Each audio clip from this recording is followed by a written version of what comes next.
nosso canal YouTube, nesse programa especial do Falando Nisso, com uma pergunta de Messias, André Barbosa. Assisti um vídeo seu de 3 anos atrás falando sobre o discurso de Bolsonaro.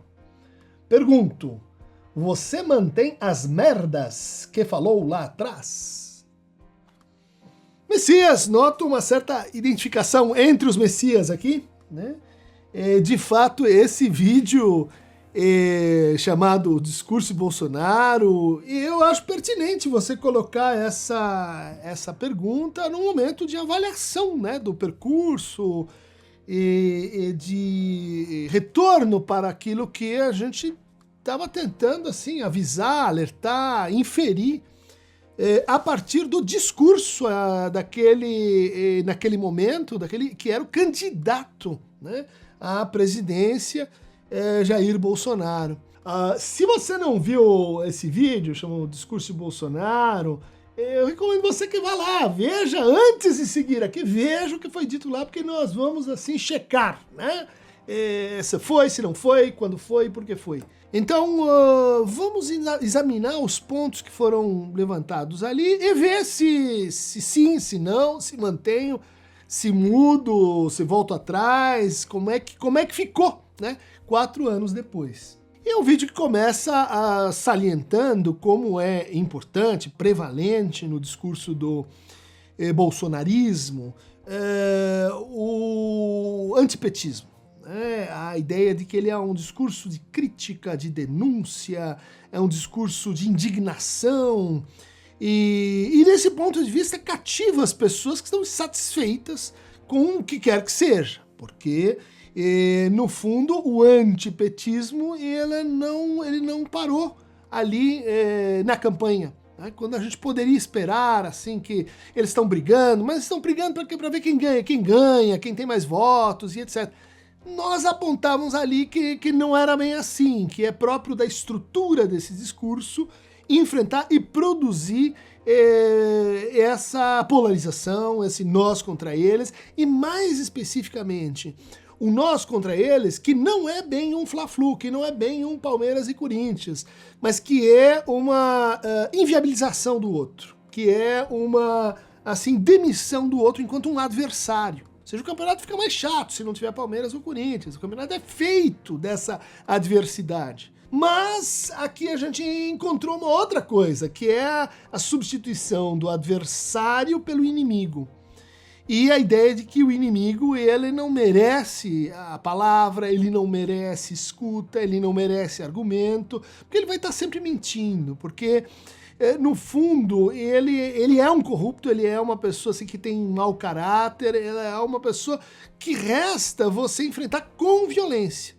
Bom, isso permaneceu não só no discurso de campanha, acho, né? Ele está presente aí na reprodução, nas respostas contínuas, nas evasões. Sempre que criticado, ele vai buscar ali, né? Não foi um erro, um problema do nosso governo, foi assim, os comunistas, né? Foram os comunistas, foram os vermelhos, foram eles que estão perturbando e não deixando que então o próprio governo se efetive nas suas promessas de campanha. É muito curioso como o liberalismo, o neoliberalismo que estava ali anunciado nas propostas bolsonaristas, ele se efetivou de uma maneira muito pálida. As reformas não foram feitas, a reforma administrativa, a reforma tributária, a venda de estatais foi pífia. Isso então mostra uma espécie assim do fracasso, né, de Bolsonaro em governar. E mostra, por outro lado, como o bolsonarismo ele se alimenta do fato de ser basicamente um discurso, né? Um discurso, como a gente argumentou, né? Na verdade, não argumentou naquele momento, mas foi ficando claro, quer dizer, e talvez isso foi uma coisa que eu não disse, deveria ter dito com todas as palavras, né? Então, eu refaço aqui primeiro ponto de voltar atrás, né? O discurso bolsonarista não disse, é um discurso proto-fascista, neofascista, é um discurso que não é conservador. Conservador tem todo o direito, toda a prerrogativa de participar do debate político. Quando é que você se torna mais do que um conservador? Quando você incorre, né, nesse conjunto de práticas que eu fui descrevendo ali, mas que não me pareciam necessariamente evoluir para esse discurso neofascista que a gente viu em curso durante esses 4 anos. Então, uma segunda característica que está lá naquele discurso, naquela análise de discurso, é a produção constante de inimigos. Bom, de fato, quando não é o PT, é o Supremo Tribunal Federal. Quando não é o Supremo Tribunal Federal, é a China, né? Quer dizer, não vou comprar vacinas da China, vou fazer uma piada, as vacinas. E assim os inimigos vão se intercambiando. Por quê? Porque é próprio desse discurso viver de inimigos, viver da criação, né, e reprodução de uma teoria, né, que a gente chama, vamos dizer assim, a teoria do objeto invasivo. Estava tudo bem, estava tudo harmonioso, estava tudo em paz, até que veio a corrupção, até que veio algo de fora que perturbou então aí o sistema, e a solução é justamente o que? Erradicar o mal, excluir, pôr na cadeia, coisas piores que vão decorrendo dessa verdadeira retórica da crueldade e da maldade. Vamos então confirmar ao longo desses 4 anos o que foi dito nessa direção. Esse vírus trouxe uma certa histeria, né? Não vou sentir nada, isso é uma gripezinha. O vírus está indo embora. Eu não sou coveiro. Eu não sou Messias, eu sou Messias, mas não faço milagres. Eu lamento todos os mortos, mas é o destino de todo mundo. Eu vou imitar alguém que está assim nos estertores, sem ar, sem fôlego, né, por causa da Covid, né? Quer dizer, são falas que você pode dizer, se você for simpatizante, né, partícipe desse discurso, você vai dizer, não, é um modo de dizer, né, é só uma maneira assim, mais bruta, mais rústica de dizer. Ele não está querendo prejudicar os gays, ele não está querendo prejudicar os negros, que ele mede em arrobas. Isso é só uma forma de dizer. Pra gente na psicanálise, pra quem trabalha com análise de discurso, isso é típico, né, do discurso de assédio. Sabe aquele chefe que brinca assim de pôr a mão na secretária, de fazer uma piada maliciosa, e se ela reage, né, diz, não, é brincadeira, não era sério, né? É uma característica discursiva. E que tem que ver com uma coisa que dizíamos naquele vídeo, que é a ideia de uma comunicação direta, tá? Uma comunicação não mediada. De fato, essa foi uma das promessas do Bolsonaro, né, de falar diretamente com a população, de falar diretamente com o Congresso e não fazer assim mediações, principalmente mediações institucionais. Essa comunicação permaneceu assim, e ela se mostrou, então corrigindo um pouco o que eu tinha dito, ela mostrou um outro lado muito curioso, né, que é assim, de se imunizar contra os fatos. Né? Na medida que a gente está numa comunicação direta, numa bolha de comunicação, não adianta a gente mostrar as estatísticas, não adianta a gente mostrar que isso é fake news, não adianta, por exemplo, como o Bolsonaro recentemente disse, né, diante da crise ecoambiental na Amazônia, né, primeiro ele diz aqui, ó, são recortes de jornal, né, como é que eu vou tomar conta disso tudo? A Amazônia é uma espécie de fogueira de São João, tudo bem, tanto faz. E no último debate, então, isso não está acontecendo, simplesmente não está acontecendo. Isso é mentira. Isso é mentira de quem é corrupto, isso é mentira de quem está mal intencionado. Não são esses os dados. A fake news vem depois. A fake news, ela aparece, vamos dizer assim, depois que essa comunicação foi dada, o que acontece? A Globo está mentindo, os organismos internacionais estão mentindo, os observadores internacionais estão mentindo, as universidades estão mentindo, os jornais estão mentindo. Ou seja, se cria justamente essa ideia da comunicação direta, né? E eu falo diretamente com você. Os outros estão assim com interesses, eles têm outras coisas aí que são complicadas e assim por diante. Essa evitação dos fatos, ela se mostrou ao longo da administração ou da desadministração bolsonarista, uma recusa constante a perguntas, né? Assim, foi preciso uma CPI sobre o que aconteceu durante a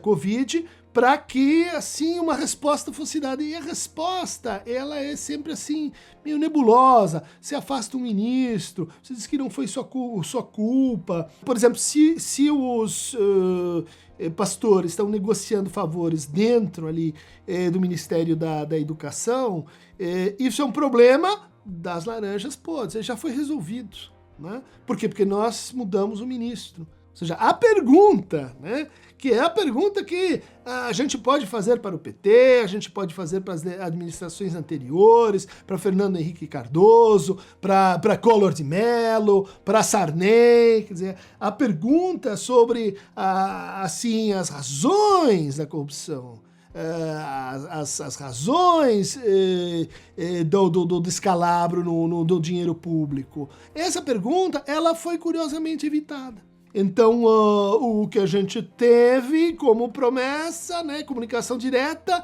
e o que aconteceu ao final, né, esse pacto com o Centrão, né, esse orçamento secreto, essa combinação, né, fora, na paralela, né, que a gente chama, né, a gente conhece aí como corrupção. A gente tem aqui noticiado ele dizendo uma reunião de ministérios, ainda quando estava com o Moro, que eu não vou deixar meus filhos serem investigados, eu vou colocar alguém da minha confiança na Polícia Federal, que mudou, sei lá, 4, 5 vezes. Isso tem que ver o quê? Uma vez que a gente está comunicando diretamente, você está imunizado à contradição. Quando aparece isso, ela é corrigida ou por uma teoria conspiratória ou pela derrogação daquele que está trazendo o contraditório. Então é um discurso que tem uma estrutura, né, semelhante à do delírio. Né? Não estou dizendo que todos estão delirando, mas ele pega um fragmento de verdade, como todo delírio, ele é uma tentativa de cura, como todo delírio, e ele se desenvolve numa autorreferência, né, num fechar do círculo sobre si mesmo, como todo delírio. Então a evitação de perguntas, verdadeiras questões, é própria, né, para esse universo. Dissemos lá atrás também que Bolsonaro se comportava como uma espécie assim de pai que oferece segurança, que oferece armas, que oferece meios de proteção para aqueles que ele deixou apavorados, que ele mesmo incitou, né, tornou prevalente o medo, a incerteza, a insegurança. Em seguida, bom, eu venho com as armas e resolvo isso. Esse é um pacto, né, que, no fundo, infantiliza o eleitor e vai construindo, então, líderes que são acima, que se colocam fora da institucionalidade, né, das mediações que qualquer um que vai querer governar deve se contentar em fazer, então, essas alianças, e fazer, então, essas conversas, que são o que a gente chama de política. Né? Política no mau sentido e no bom sentido. É o tratamento do conflito pela palavra, é o encaminhamento do conflito pelo acordo, ou então pela oposição, pela resistência, tanto faz. Mas é o reconhecimento da palavra como instância de colocação do conflito. Não tem conflito interno dentro desse discurso. O conflito é sempre com o quê? Com o que vem de fora. E de fato, né, o que a gente viu nesses 4 anos? A exteriorização dos conflitos. Tem conflito com o Moro? O Moro saiu, ele não é mais nosso. Tem conflito com o Guedes? Bom, eu neutralizo o Guedes, eu faço de conta que está tudo funcionando quando não está.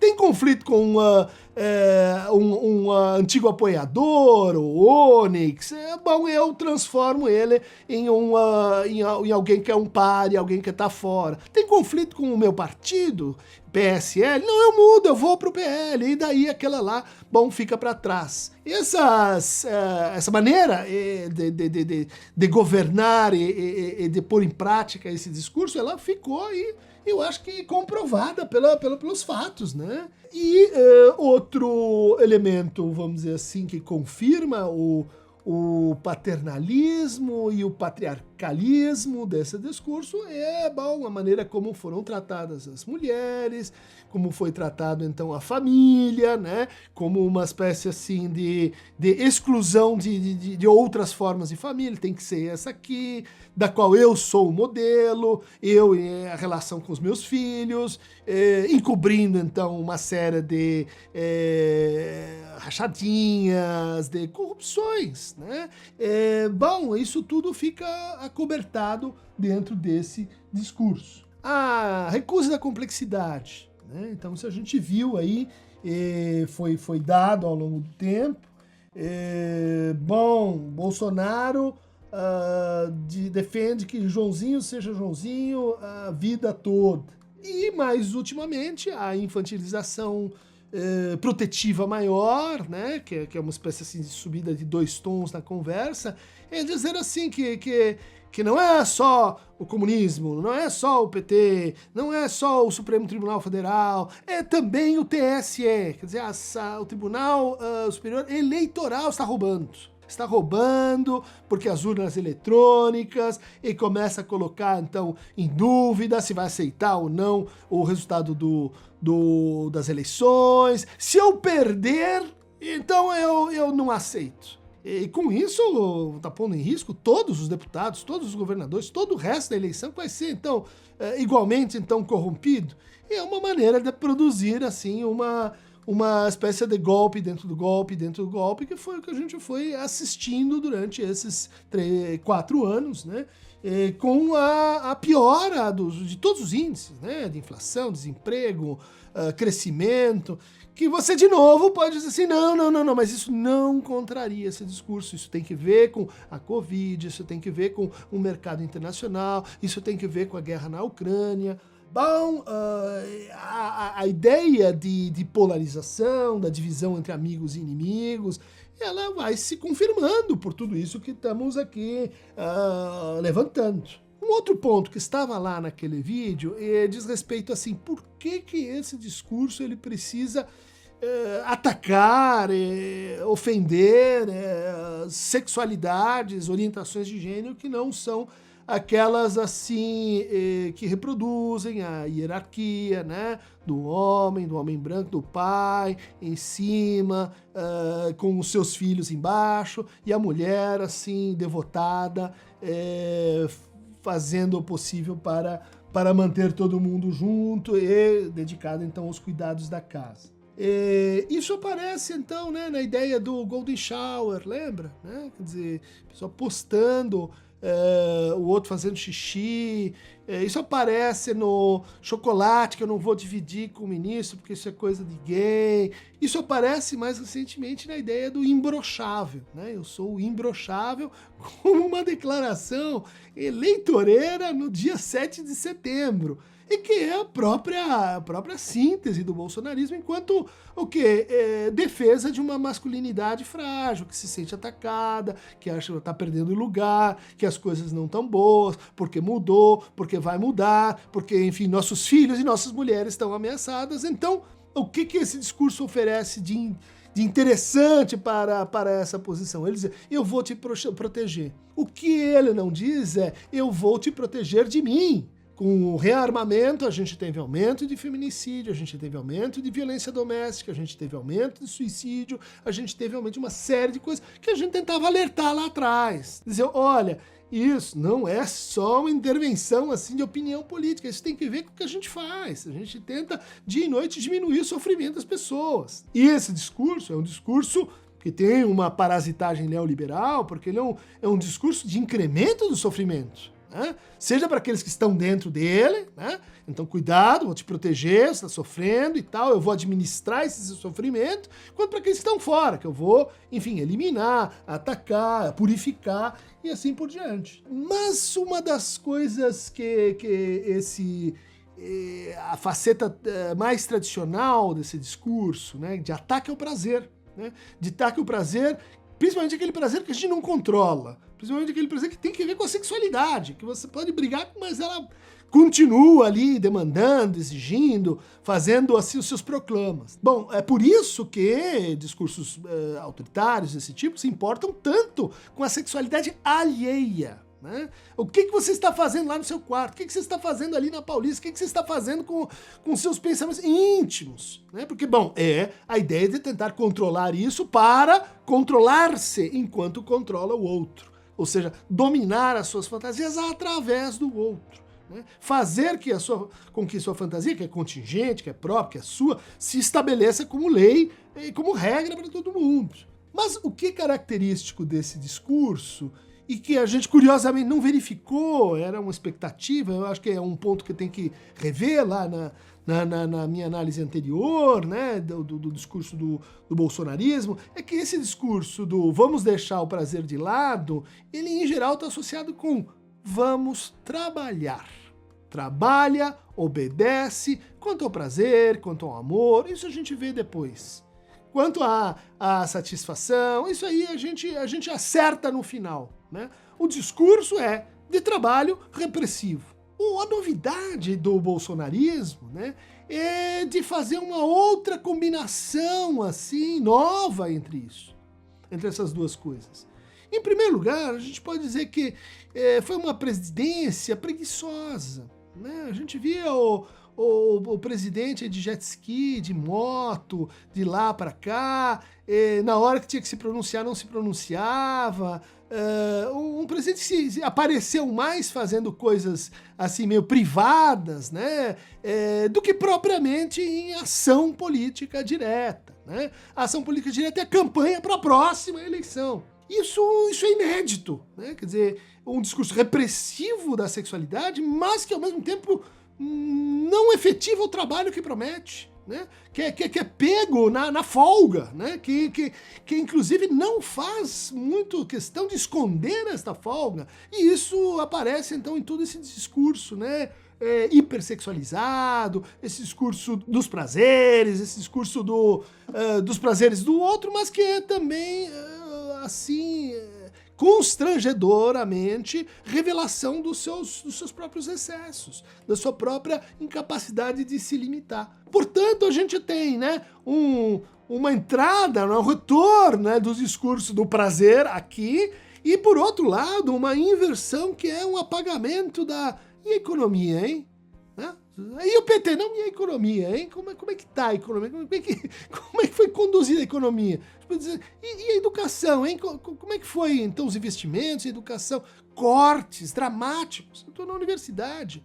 Eu vi pesquisas de colegas minhas mesmo serem simplesmente cortadas por cortes da ordem de assim, 90%, 70%, indefinições, paralisações, né? Uma espécie de conturbação institucional feita aparentemente para o quê? Para que as pessoas não consigam trabalhar, para que as coisas não fluam, para que as coisas não aconteçam. E daí você o quê? Tem mais bagunça, e daí você pode instituir a demanda de mais ordem. Só pode ser dessa forma que as nossas instituições, em específico, né, aquelas artísticas, culturais, científicas, educacionais, e também de saúde, isso foi se mostrando, né, na condução errática da Covid, elas foram assim, não é importante, isso não é tão importante quanto a gente participar dessa espécie de oba-oba, dessa espécie de, vamos dizer assim, redes sociais, né? Esse discurso que foi se impondo, né?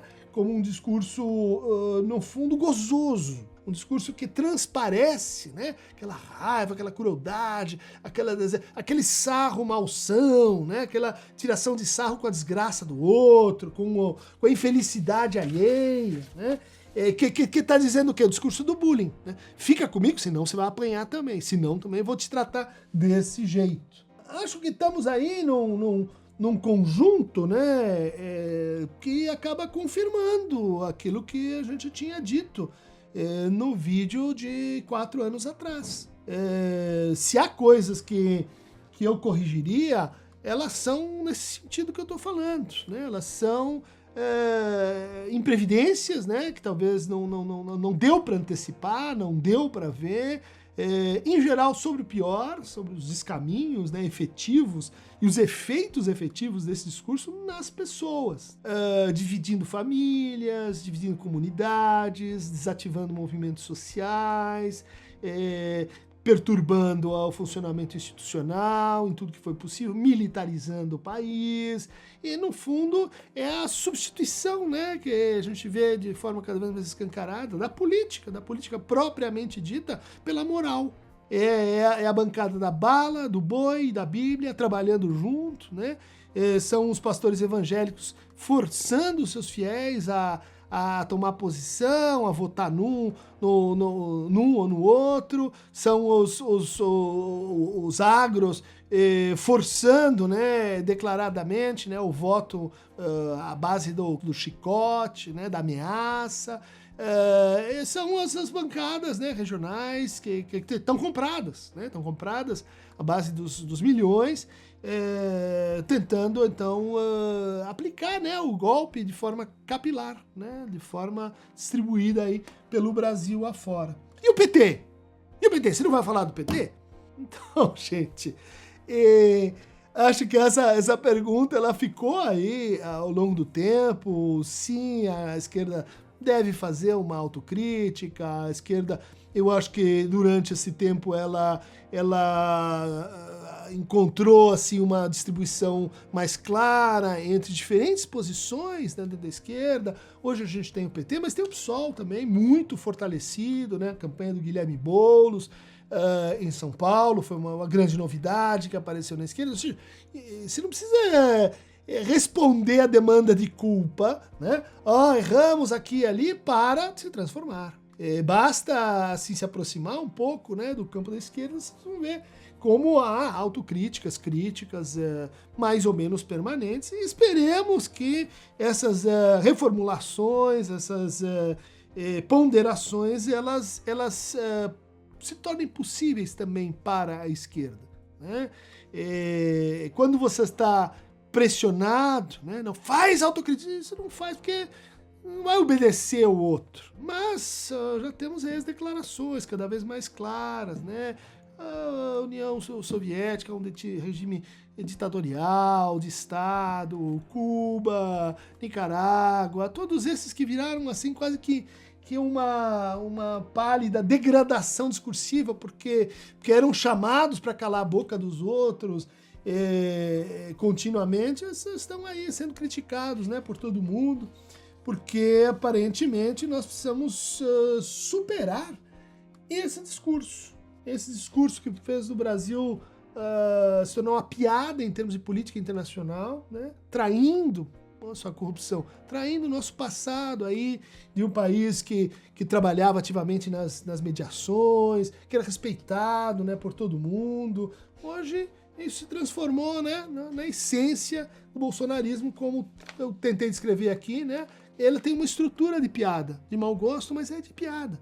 Só vale para sua paróquia, só fala com os seus, degrada os que estão fora, e que ri daqueles que estão sofrendo, daqueles que estão à míngua, e no fundo aquela piada de mau gosto é sempre uma exibição, né, do narcisismo do próprio contador da piada, que diz assim, olha, nós estamos juntos aqui gozando desse jeito, hein? Não vai sair porque senão eu te pego lá fora. Isso aí, aqui, como é que é o assassino de Foz do Iguaçu, né? Aqui é Bolsonaro.